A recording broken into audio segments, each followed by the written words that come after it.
Baby కూడా pregnant ఉంది. So ఒక రకంగా 4 లైఫ్స్ అంటామని అనుకోవచ్చు. సో ఆ కేసు సంబంధించి సో ఆ కేసులో బేసికల్ ఏమైంది, నా డిసీజ్ లేడీ వాళ్ళ భర్త మొహమ్మద్ అజరుద్దీన్ ఉన్నాడు. ఇతను తీవ్రంగా గుర్తించడం జరిగింది. వీళ్ళ పెళ్ళి 2016లో జరిగింది. దాని తర్వాత 2 పాపాలు కూడా వీళ్ళకి పుట్టారు. సో పాపాలు పుట్టిన తర్వాత మళ్ళీ కూడా 2 times ప్రెగ్నెంట్ అయింది. 2021 అట్లాగే 2022 కూడా. సో ఆ 2 times కూడా వీళ్ళు అది ఆల్రెడీ 2 పాపాలు ఉన్నారు కాబట్టి సో మళ్ళీ సెక్స్ డిటర్మినేషన్ చేయించుకొని అది ఫీమేల్ పీటీసైడ్ అది చేశారు. సో అప్పుడు వాళ్ళకి 2 సందర్భాల్లో కూడా వాళ్ళకి సాయం చేసిన వాళ్ళ వ్యక్తులు సట్ల రాజు అని, ఇతనికి అక్కడే పునూరు విలేజ్లో ఒకటి మెడికల్ షాప్ నడుపుతున్నారు. అట్లాగే ఒక ఆర్ఎంపీ డాక్టర్ నరేష్ అని, ఇతను కొండపల్లి విలేజ్ నుంచి. ఒక ల్యాబ్ టెక్నీషియన్ మనోహర్ అని, ఇతనికి వంచనగిరి విలేజ్. డాక్టర్ రావలి, ఈమెకి ఇక్కడ సాయి సురక్ష హాస్పిటల్ ఉంది కాజీపేట దగ్గర. ఈమె సెక్స్ డిటర్మినేషన్ చేసింది. అట్లాగే నర్స్ బస్కాస్ రావాలి, ఈమె అబార్షన్ చేసింది అప్పుడు 2 సందర్భాలు కూడా. అట్లాగే డాక్టర్ పార్కు ఈయన ఉపేందర్ హాస్పిటల్ అని నల్గొండ పరిధిలో అక్కడ ఆయన నడుపుతాడు. సో ఈయన కూడా దాంట్లోనే పాల్గొన్నాడు. అట్లా డాక్టర్ పూర్ణిమ ఉంది, ఈమెది బాలాజీ హాస్పిటల్ నర్సంపేట్. సో వీళ్ళందరి వ్యక్తులు సాయంతో ఇది వీళ్ళు 2 times కూడా అది వర్షన్స్ అట్లా చేసుకున్నారు. సో అట్లా కాబట్టి వాళ్ళకి కూడా ఈ కేసులో ఇన్వాల్వ్ చేయడం జరిగింది. అది ఎందుకంటే as per PCPNDT pre conception and pre natal diagnostic techniques యాక్ట్లోని ఎట్టి పరిస్థితుల్లో కూడా అది సెక్స్ డిటర్మినేషన్ అది నిషేధం ఉంది. అట్లాగే సెక్స్ డిటర్మినేషన్ చేసిన తర్వాత అబార్షన్ చేయడం అది కూడా నిషేధం ఉంది. సో అందుకే వీళ్ళ మీద కేసు అది కట్టడం జరిగింది. ఇది బేసికల్గా సెక్షన్స్ 85, 89, 92(1), అట్లాగే 103 sub class 1, 238, 61 sub class 2, 3 sub class 5 of DNS, అట్లాగే PCPNDT చట్టంలోని సెక్షన్ 23, అట్లాగే మెడికల్ టర్మినేషన్ ఆఫ్ ప్రెగ్నెన్సీ చట్టంలో కూడా సెక్షన్ 5 ఇవన్నీ చట్టాల మీద వీళ్ళ మీద కేసు కట్టడం జరిగింది. సో ఇది ఇట్లా నడుస్తుందో అది 2 పాప పిల్లలు పుట్టిన తర్వాత అట్లాగే 2 సార్లు అబార్షన్ చేసిన తర్వాత అవి కూడా ఫీమేల్ పిల్లలు. సో 2 సార్లు అబార్షన్ చేసిన తర్వాత ఈయనకి అక్యూజ్ ఎవరైతే అజరుద్దీన్ ఉన్నాడు, ఒక రిలేటివ్లోనే ఆమె మైనర్ గర్ల్. సో ఆమె తోటి లాభం పెట్టుకోవడానికి అది కూడా ట్రై చేసిండు. సో ఆమెకు కూడా అది మొహమాటలు చెప్పి ఆమెకు కూడా అది నేను పెళ్లి చేసుకుంటా అని అట్లా లవ్ ట్రాక్ అట్లా పెట్టిండు. సో తర్వాత ఆమె కూడా మైనర్ ఉంది కాబట్టి కొంచెం ఇన్ఫ్లుయెన్స్ అయ్యి ఇట్లా మనకి అనిపిస్తుంది. బట్ కానీ ఇది ఎందుకంటే ఫ్యామిలీలో కొంచెం ఫియర్ ఫ్యాక్టర్ ఉంటుంది కాబట్టి ఆమె ఇప్పటివరకు కూడా కంప్లైంట్ చేయలేదు. అని ఇప్పుడు మనకి ఇది కంప్లైంట్ వస్తే దాంట్లో ఒకటి సెపరేట్ పాక్సో చట్టం కింద ఒకటి కేసు మామూలు పోలీస్ స్టేషన్లో కూడా ఇప్పుడు రిజిస్టర్ చేయడం జరిగింది ఇతని మీద అజరుద్దీన్ మీద. సో అప్పుడు ఆమెతో మాట్లాడుతూ ఇతను మాటలు ఆమె చిన్నపిల్ల, ఆమె ఆల్రెడీ ఇతనికి చెప్పింది దట్ మీకు పెళ్ళి అయిపోయింది, ఆల్రెడీ మీకు పిల్లలు ఉన్నారు, సో నా వెంట ఎందుకు పడుతున్నావని. సో అప్పుడు ఆమెకి చెప్పిండు, అది నాకు భార్య లేకపోతే, భార్య ఉండకపోతే, పిల్లలు ఉండకపోతే అప్పుడు నువ్వు పెళ్లి చేసుకుంటావా. సో అట్లా మనం అనుకోవచ్చు దట్ ఆల్రెడీ ఇతనికి ప్లానింగ్ ఉంది దట్ అది వైఫ్ని పిల్లల్ని అందరినీ ఎలిమినేట్ చేసుకుంటారని. ఎలిమినేట్ చేస్తే అప్పుడు ఇంకో కొత్త మ్యారేజ్ చేసుకుంటారని. Ultimately for want of boy and child, వారి ఖచ్చితంగా అది మగ పిల్లలే కావాలని దానికోసం అల్టిమేట్లీ సో ఉన్న ఫ్యామిలీ అందరినీ ఎలిమినేట్ చేసుకొని ఎట్లా చేసుకుంటారని ఎట్లా ప్లానింగ్ ఉంది. సో ఆ ప్లానింగ్లోనే ఇప్పుడు డిసీజ్ లేడీ 5th time కూడా ప్రెగ్నెంట్ అయితే. సో ఫస్ట్ ఏప్రిల్ నాడు వీళ్ళ ఫ్యామిలీలో అందరి గొడవ నడిచింది. ఇప్పుడు 5th time కూడా ప్రెగ్నెన్సీ అయిపోయింది. దీంట్లో పేరెంట్స్, మిగతా family members, brothers and all అందరూ కలిసి అట్లా గొడవ పెట్టారు. దాంట్లో ఇట్లా 5th time ప్రెగ్నెన్సీ అయింది, మళ్ళీ కూడా పాపనే పుడుతుంది, సో ఇప్పుడు ఏం చేయాలి అని. సో దాని తర్వాత వాళ్ళు మళ్ళీ కూడా అది సెక్స్ డిటర్మినేషన్ కి ఇక్కడ ట్రై చేశారు. అని ట్రై చేస్తే అది 9 వీక్స్ ప్రెగ్నెన్సీ ఉంది కాబట్టి ఇది మినిమం 17-18 వీక్స్ కావాలి. సో అది వెరీ సెక్స్ డిటర్మినేషన్ ఇప్పుడు 5th టైం అని వాళ్ళకి కాలేదు. సో అది కాకుండా even then they had decided ఖచ్చితంగా అబార్షన్ చేయించుకుంటామని. కానీ దిస్ డిసీజ్ పెట్టి ఆమెకి అంత బిల్లింగ్ లేకుండే దాంట్లో అబార్షన్ చేసుకోవడానికి. బికాస్ ఆల్రెడీ 2 times అయింది. అట్లా మరి డాక్టర్స్ కూడా అడ్వైజ్ చేశారు దాన్ని మళ్ళీ కూడా అబార్షన్ చేస్తే మీ లైఫ్ కూడా రిస్క్ ఉన్నది అని. సో అబార్షన్ అంటే కష్టం ఉంటుంది. కానీ వీళ్ళు మా అందరూ కూడా తయారై ఉన్నారు దట్ ఆల్రెడీ ఇది 4 times ప్రెగ్నెన్సీ ఇది గర్ల్ చైల్డ్ తోనే అయింది. ఇప్పుడు 5th టైం కూడా అట్లానే అవుతుంది కాబట్టి సో అందుకు అండ్ సెకండ్లీ ఇంకో పెళ్లి కూడా చేసుకోవాలని ఆ ప్లానింగ్ కూడా. సో ఇతను ఆమెను ఎలిమినేట్ చేసుకోవడానికి ప్లాన్ చేశారు. సో ఆ సందర్భంలోనే ఈయన ఒకటి సాయి శ్రీధర్ని వెంచర్ ఉంది, అక్కడ ఒకటి స్విమ్మింగ్ పూల్ నడుపుతారు. సో బేసికలీ అది ఎవరైతే స్విమ్మింగ్ కి వస్తారో వాళ్ళకి గంట చార్జ్ తీసుకొని అట్లా ఇస్తారు ఆన్ రెంటల్ బేసిస్. సో ఈ సందర్భంలోనే అది ఫస్ట్ నాడు సాయంత్రం 7:30కి టైంకి వీళ్ళకి క్లోజింగ్ టైం ఉంటుంది కాబట్టి అప్పుడు ఫ్యామిలీకి వైఫ్కి పిల్లలకి వాళ్ళందరికీ చెప్పి ఐస్ క్రీమ్ తినిపిస్తారని అట్లా వాళ్ళకి మీరు ఇక్కడికి రండి అని వాళ్ళకి అందరికీ చెప్పాడు.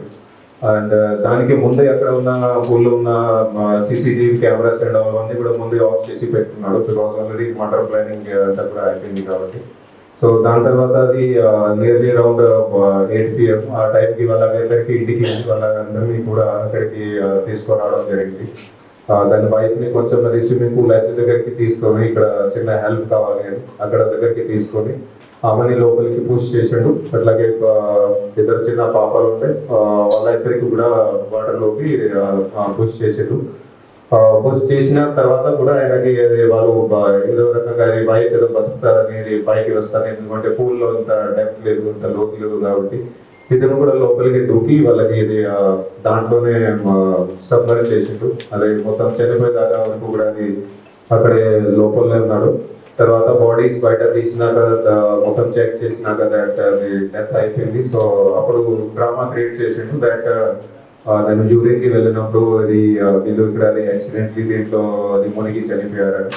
కానీ ఇది మాకు ఇన్ఫర్మేషన్ వస్తే ఇమీడియట్లీ మా టీమ్స్ అది ఇన్వెస్టిగేషన్ స్టార్ట్ చేసి ఇది అప్పటికే తెలిసిపోయింది దట్ ఇది ఖచ్చితంగా అది మర్డర్ కేసు ఉంటుంది కాబట్టి.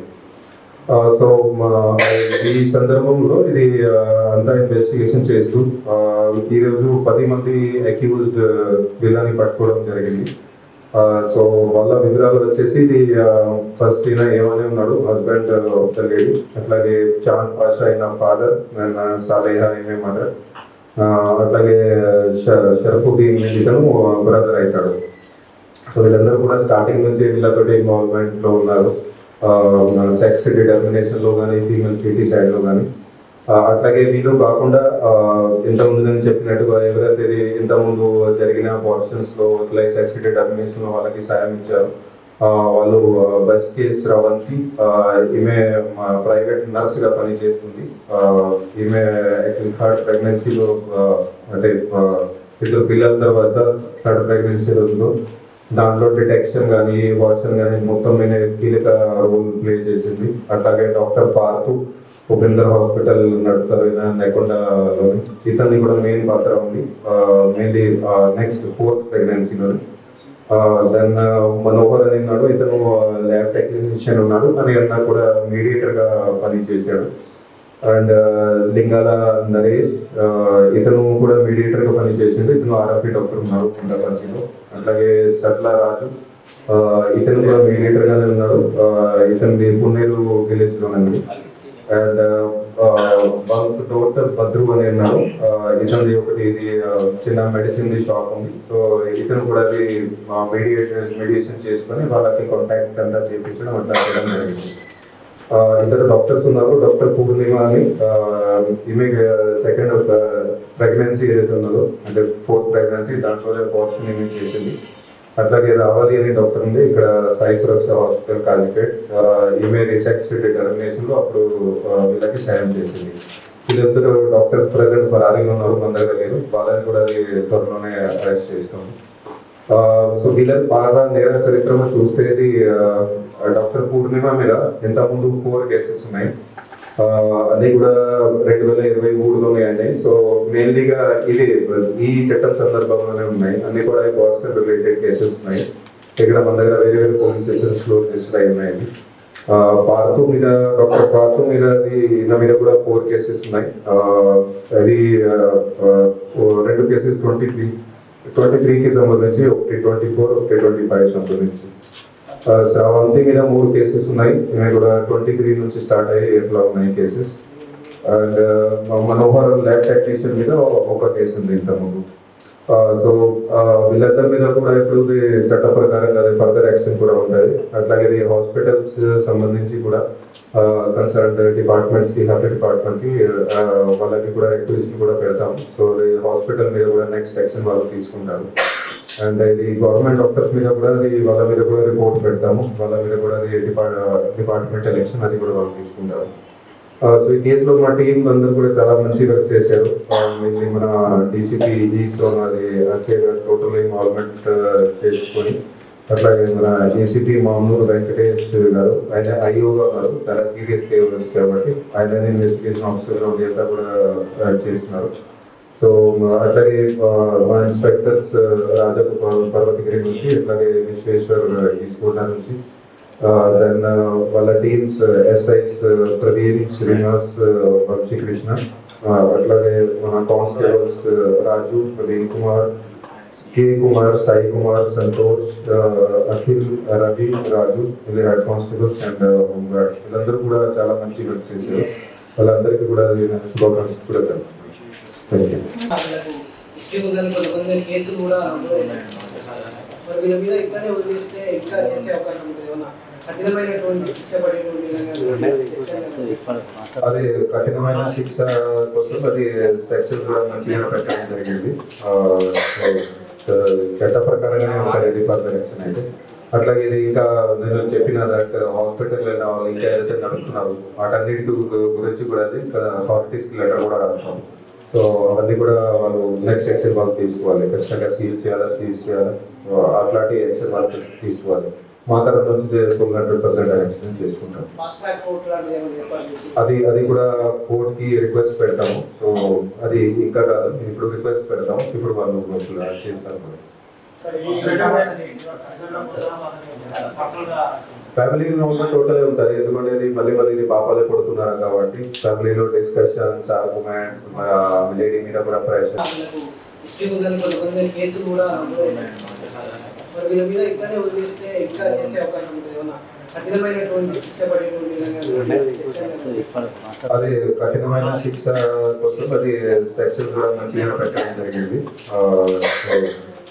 చట్ట ప్రకారంగానే ఉంటుంది ఫర్దర్ యాక్షన్ అయితే. అట్లాగే ఇది ఇంకా నేను చెప్పిన హాస్పిటల్ వాళ్ళు ఇంకా ఏదైతే నడుపుతున్నారు వాటన్నిటి గురించి కూడా అది అథారిటీస్ లెటర్ కూడా రాస్తాం. సో అవన్నీ కూడా వాళ్ళు నెక్స్ట్ యాక్షన్ వాళ్ళు తీసుకోవాలి. ఖచ్చితంగా సీజ్ చేయాలి. అట్లాంటి యాక్షన్ వాళ్ళు తీసుకోవాలి.